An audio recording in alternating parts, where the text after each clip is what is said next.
श्री गणेशदत्त गुरुभ्यो नमः। अज्ञानतिमिरान्धस्य ज्ञानाञ्जनशलाकया चक्षुरुन्मिलितं येन तस्मै श्री गुरुवे नमः। परमपूज्य सद्गुरू श्री रामकृष्ण क्षीरसागर स्वामींना वंदन करून संघटित सत्संग मंडळांच्या या गुरुकार्यातील मोहिमेमधल्या 1770व्या भागाचं मी पठण करीत आहे। आज फाल्गुन शुद्ध प्रतिपदा शुक्रवार दिनांक 28 फेब्रुवारी 2025। उपदेशामृत संग्रह भाग 7। भगवान श्री दत्तात्रय सत्संग मंडळ मुंबई दिनांक 16/3/1994 बैठक क्रमांक 170 भाग 24। परमपूज्य महाराजांनी वेळोवेळी भक्तांशी केलेल्या हितगुजाचे पठण सुरू आहे। आजच्या या हितगुजाच्या पुढील भागात परमपूज्य सद्गुरू आपल्या प्रासादिक वाणीतून पुढे म्हणतात, आपणही जे वेदांचे कार्य हाती घेतले आहे ते श्री गुरूंनी मला आज्ञा केल्यानेच हाती घेतले आहे। त्यामुळे आपल्या या कार्यात कितीही अडचणी आल्या तरी हे कार्य आपल्याकडून पूर्ण होणारच आहे याची मला खात्री आहे। तुम्हीही सर्वांनी हे वेदांचे कार्य आपलेच कार्य आहे असे समजून या कार्याशी संलग्न राहा। बाहेरच्या लोकांच्या नादी लागून, प्रसिद्धीच्या मागे लागून, समाजकार्याच्या मागे कोणीही लागू नका। जसे लोणी खाल्ले की दूध, दही, तूप खाल्ल्याप्रमाणेच असते, तसेच आपल्या शरीरातील मांस वाढवण्यासाठी वेगळे अन्न व रक्त वाढवण्यासाठी वेगळे अन्न असे नसते, हे लक्षात ठेवा। याच सूत्रांप्रमाणे वेदोच्चारणात वेदांचे कार्य करण्यामध्ये परमार्थ, समाजकार्य हे सर्व आपोआपच घडत असते। तुम्ही जेव्हा माझ्या दर्शनासाठी येत असता तेव्हा तुम्ही तुमची दुःखे विसरून जाता व तुम्हाला सुखाचा, द्रव्य संपत्तीचाही लाभ होऊ लागतो। तुमचे आरोग्य चांगले राहून औषध पाण्याची गरज लागत नाही व तुम्हाला शांती, समाधान मिळत असते। ही सुद्धा एक प्रकारे समाजसेवाच आमच्यासारख्यांकडून घडत असते, हे तुम्ही लक्षात ठेवा। वेदांचा उच्चार करणे हे सर्वांनाच शक्य नसते, म्हणून इतरांनी केवळ वेदोच्चार ऐकावा, त्यामुळे सुद्धा ते ऐकणाऱ्यांचा उद्धार होत असतो। आपल्या हिंदू धर्मात ज्यांना धर्म पाळता येत नाही, ज्यांना उत्तम धर्माचरण करता येत नाही, त्यांनी केवळ धर्माचा अभिमान बाळगला व धर्म सांभाळणाऱ्यांना सहाय्य केले तरी पुरेसे असते। तुम्हाला वेद म्हणता येत नसले तरी तुम्ही वेद म्हणणाऱ्यांना वेद कार्याला हातभार लावल्यावर तुमचा उद्धार निश्चितच होईल। आपल्या धर्मात वेदांचे इतर मंत्रांपेक्षा अतिशय महत्त्व आहे। जसे हंडाभर ताक घुसळल्यावर एक वाटी लोणी कसेबसे निघते, तसे इतर मंत्र म्हटल्यावर त्यापासून तत्कालीन प्रकारचे सुख, समाधान प्राप्त होत असते। प्रत्येकाने हे लक्षात ठेवा।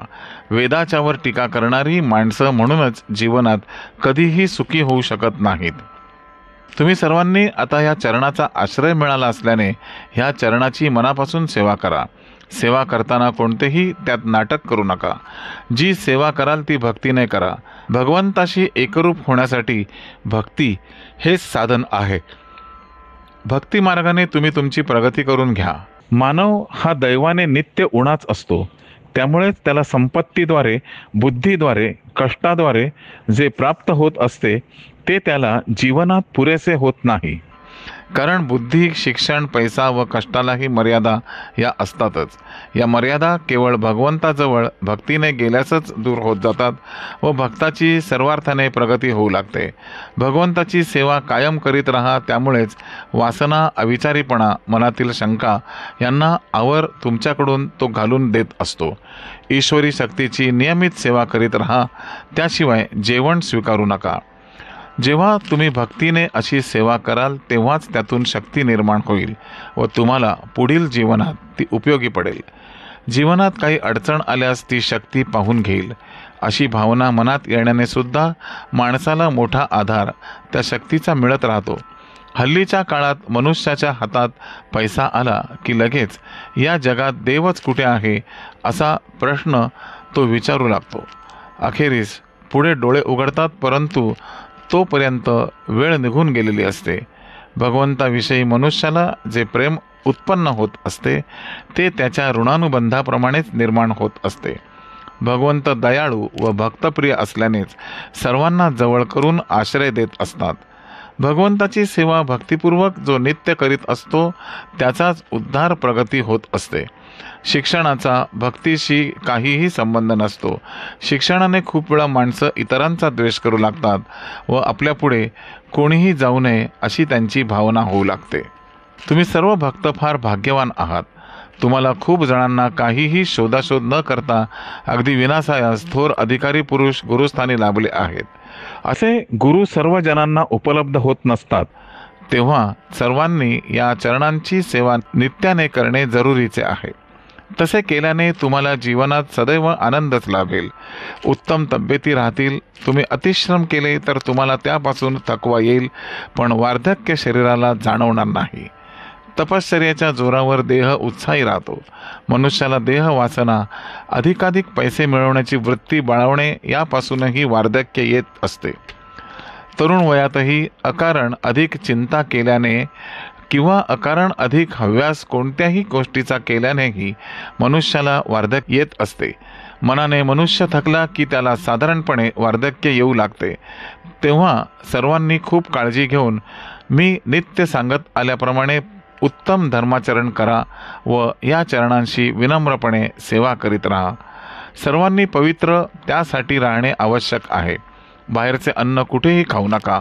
तसे खावेच लागले तर त्याचे सेवन करण्यापूर्वी भगवंताचे स्मरण करा व त्याची क्षमा मागून नंतरच त्या अन्नाचा स्वीकार करा. त्यानंतर घरी गेल्यावर स्नान करा. अशा बाहेरच्या खाल्लेल्या अन्नाचे दोष अंघोळीने निघून जात असतात. स्वतःपुरते पावित्र्य प्रत्येकाने बाळगणे आवश्यकच आहे. आपल्याकडे अशौच असताना कोणी मृत झाले असेल तर तेथे अन्न ग्रहण करीत नसतात. तो नियम जर तुम्हाला पाळता आला नाही तर तुम्हाला लगेचच अशा अन्नाचा त्रास झालेला जाणवेल. शरीराला सुस्ती येत असते. अशा खाल्लेल्या अन्नापासूनच रक्त मांस तयार होत असते. म्हणूनच असे अन्न ग्रहण बाहेर कुठेही केले की घरी आल्यावर स्नान करावे, म्हणजे मनाला शांतता व प्रसन्नता वाटू लागते व तसे केल्याने तुम्हाला कसलाही त्रास न होता प्रसन्न राहण्यास मदतच होईल. हे जे मी तुम्हाला सांगत आहे हे सर्व शास्त्राप्रमाणेच सांगत आहे. हल्ली शहरात सुशिक्षितपणा वाढला गेला असल्याने कोणतेही शास्त्र तेथे पाळले जात नाही. आपण वेद परंपरा सांभाळण्याचे व वेदांचा प्रसार करण्याचे, प्रचार करण्याचे जे कार्य हातात घेतले आहे ते दिसायला सोपे वाटले तरी ते एक प्रचंड मोठे काम आहे व हे कार्य आपल्याला उत्तम धर्माचरण करूनच ते करायचे आहे. हे कार्य करण्यासाठी जरी माझी नेमणूक झाली असली तरी मला ते कार्य तुमच्या सर्वांच्या हातून करायचे आहे. त्यासाठी मला ह्या कार्याला उपयोगी पडतील अशी माणसे ओळखून शोधून काढावी लागतात.